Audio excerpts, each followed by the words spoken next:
What's up, everybody? Welcome back to It's Not a Midlife Crisis. I'm Mid-Crisis Mama, and this is another episode of Monday Mom Day, where we're talking about mom stuff. First, I apologize for my voice. I went to my nephew's second birthday party yesterday, and this is the result of having to continuously talk to my toddler over a group of screaming children. So, it was a lot of fun, but that child doesn't like to listen. So this is what I'm working with today. Anyhow, I wanted to give you all a little bit of an update on what's been going on with Incredible over this last year or so. So for those who don't know, Incredible is currently 3. He started daycare when he was about 15 months. And since starting daycare, he ended up with chronic ear infections and eventually had to have tubes put in his ears. He already had kind of a little bit of a delay prior to all of the ear infections, a delay as far as like speech and things like that.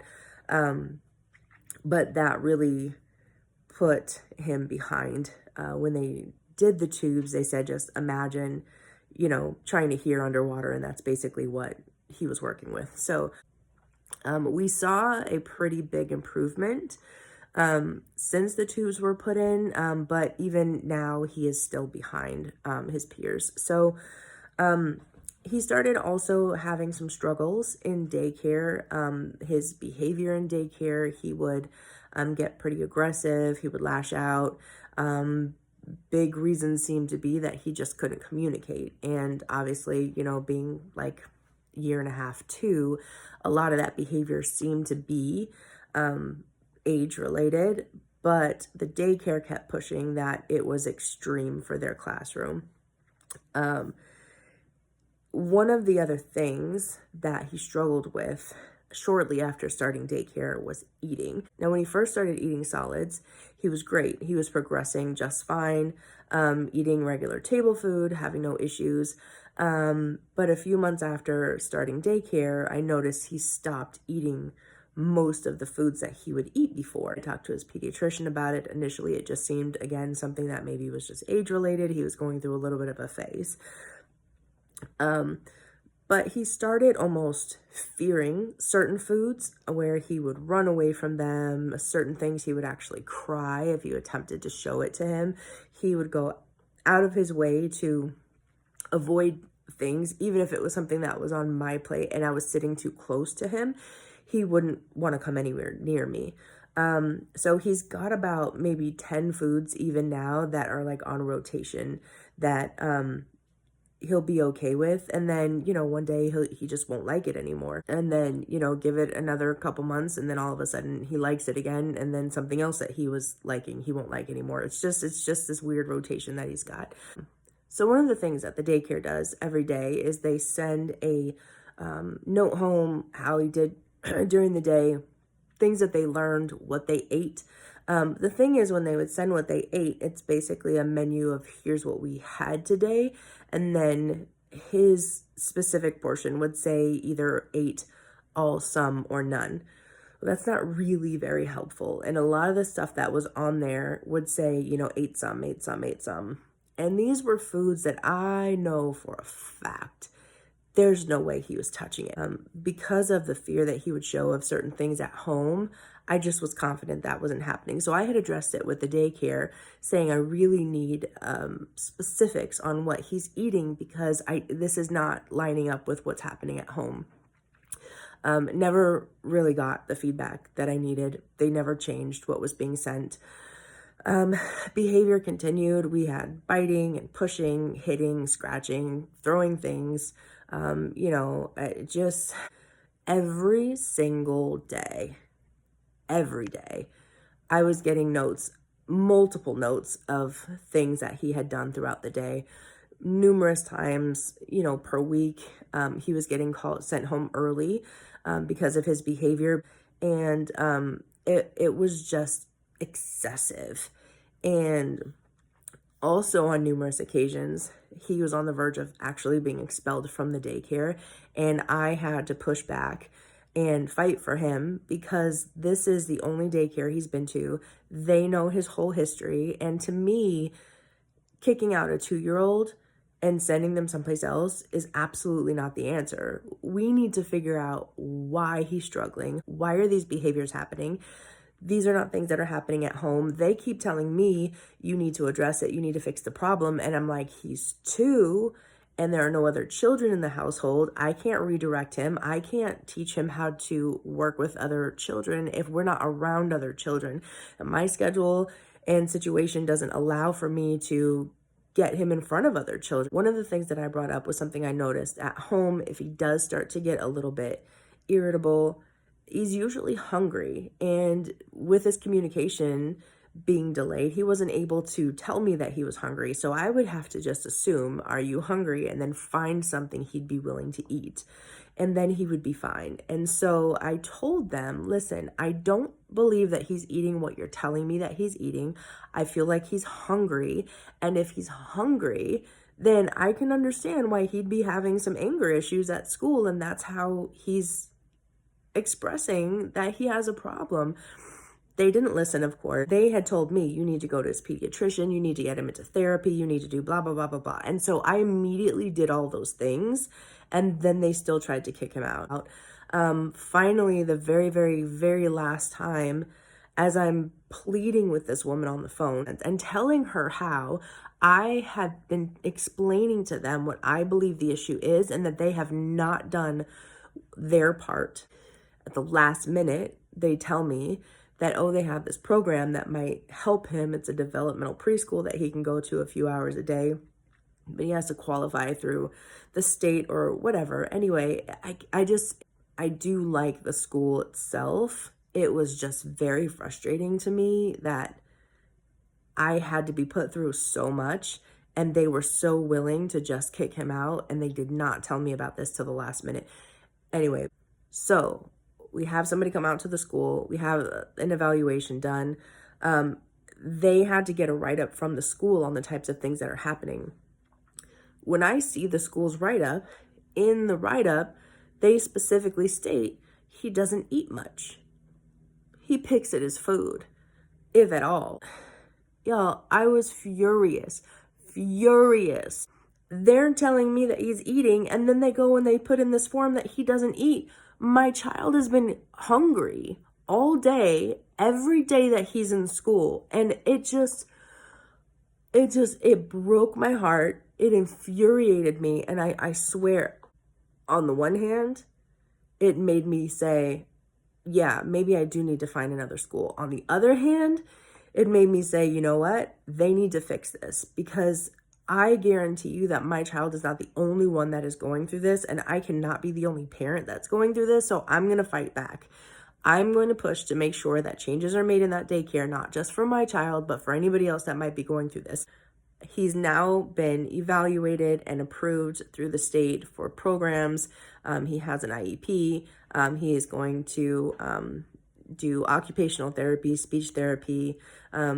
He's going to be seen for some sensory issues that he has, and feeding therapy, and just the whole nine we've been evaluated for. But what I want to say, if your child is struggling, there are programs.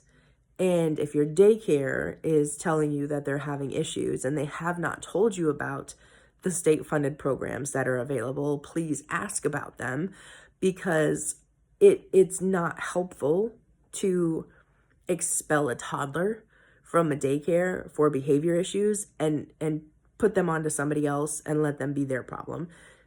They're struggling for a reason. And if you can't get to the bottom of what that reason is, then it's just going to continue in another place. And uprooting them from the only place they've ever known can do more damage than good. So I'm thankful that we're just starting finally to begin to work on things.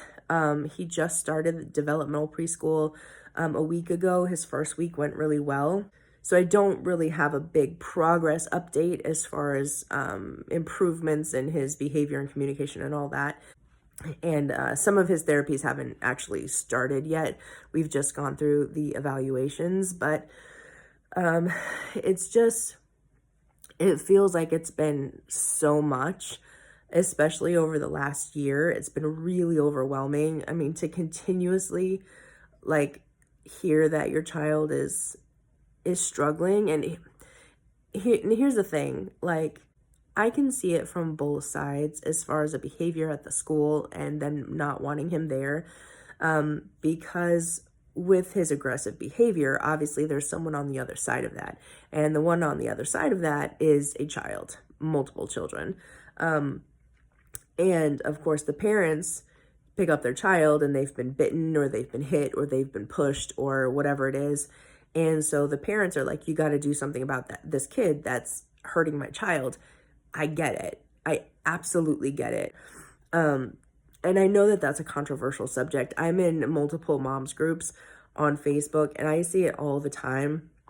Their kid gets bit like one time and they're ready to sue the daycare. If they can't communicate yet, they bite, they hit, they throw things. It's what they do. It's how they express themselves. And until they get their vocabulary up and they're able to express what they're going through, that's what's going to happen.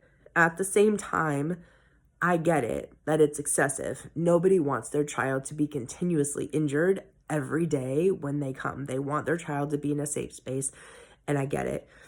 The daycare did eventually get a little bit better at recognizing the fact that they could expect that behavior from him and keeping him separate, but a lot of the times it just was unprovoked. It wasn't necessarily one specific student. It wasn't one specific thing.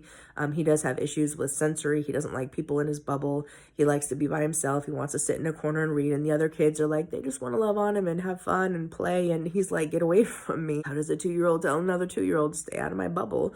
That is what it is. We're making progress. It's been a very, very overwhelming last year.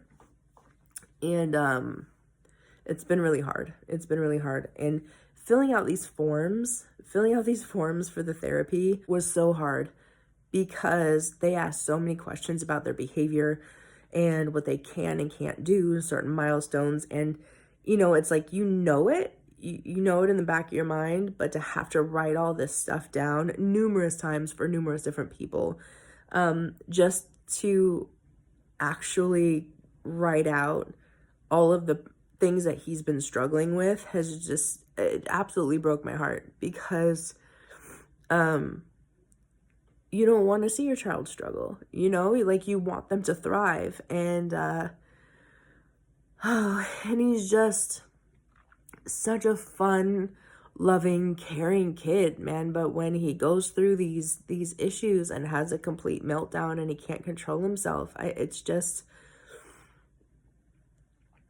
too much. So things are on the up, thankfully. I'm really, really optimistic about this new school. So with the feeding therapy, we haven't actually started that yet, but doing some of my own research, I have started to try some things myself. We talk about the colors or, hey, you want to touch it? Let's just touch it. Let's just see. And just taking it very, very slow. Not really offering him foods sometimes, but just leaving it and letting him show an interest in it first. Telling him that foods are not scary. And look, it's fun. It's not scary. It's good to try new things. It's fun to try new things. Big boys like to try new things, right? Look, mom tries new things. Incredible can try new things. Just making it very light. Feeding with our toddlers is such a controversial subject as well, because you've got the parents that are like, they need to eat what you eat, and if they don't, then, they're not going to starve. They'll eat eventually if they're hungry. And I'm like, not necessarily.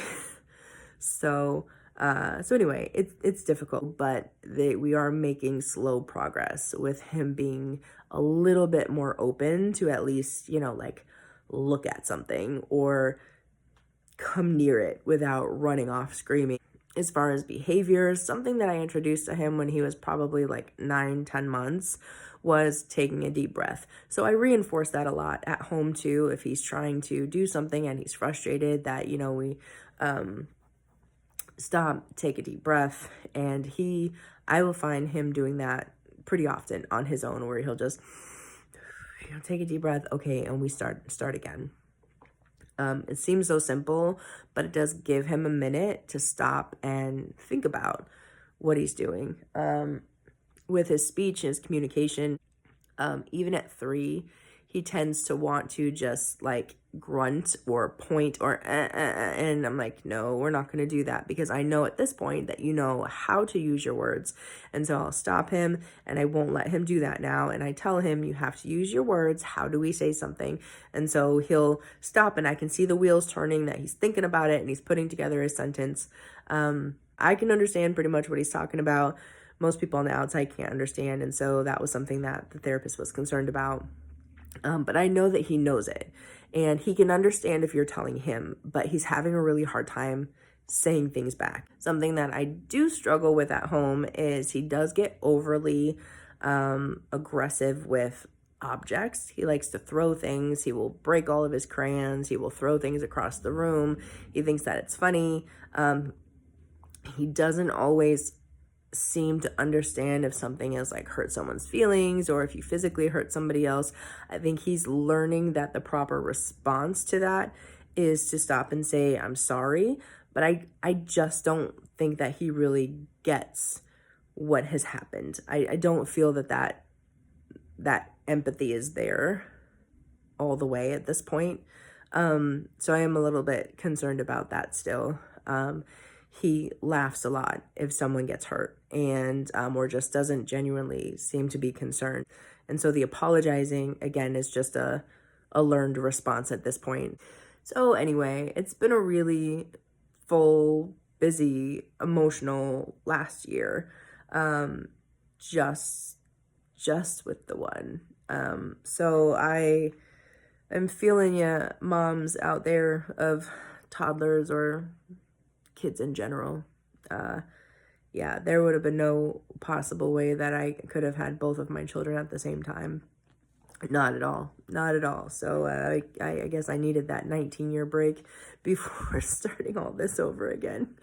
So anyway, yeah. So hopefully things continue to look up and we are not dealing with any additional challenges. Hopefully this is it and we can just work through what we've got, and then he'll be on the right foot. But not usually how motherhood works, so I'm not gonna get my hopes up there. But yeah, so that's our update for this episode, and we'll have some other topics to go over next time.